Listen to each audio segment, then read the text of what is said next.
रहीम। मेरे भाइयों, आज एक ऐसा मसला बयान करेंगे कि यह हर घर का मसला है। मसला ये है कि क्या तोता, तोती या और परिंदा घर में रखना कैसा है। बाज़ लोग कहते हैं कि तोता या तोती या कोई ऐसे परिंदे जब घर में रखते हैं तो घर में नहुसत ले आते हैं।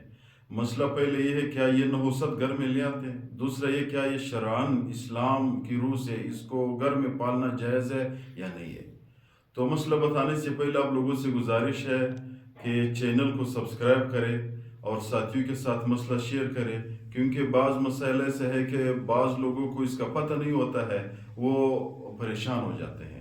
तो आपकी शेयर करने, आपकी सब्सक्राइब करने पे आप लोग का नुकसान नहीं है, हमारे फ़ायदा है, हमारा हौसला बढ़ेगा।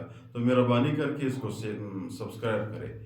तो तोता तोती रखना घर में मेरे भाइयों कोई मनहूस नहीं है, क्योंकि ना कोई परिंदा घर में पालना शरअन मन है।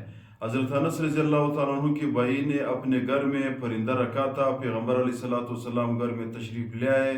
इमाम तिरमिज़ी रहमतुल्लाह अलैह ने नकल किया हुआ है कि जब पैगम्बर अलैहिस्सलातु वस्सलाम ने पता कर दिया कि भाई ये किस लिए रखा हुआ है, उसने कहा या रसूलुल्लाह सल्लल्लाहु अलैहि वसल्लम खेल के लिए वैसे रखा हुआ है।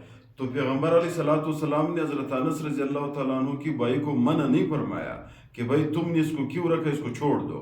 खुलासा ये हुआ कि अगर आपने किसी परिंदे को घर में रखा हुआ है, उस परिंदे का ख्याल करते हो, जो उसका खुराक है वो टाइम पे दे देते हो, तो बिल्कुल ये शरअन रखना जायज़ है।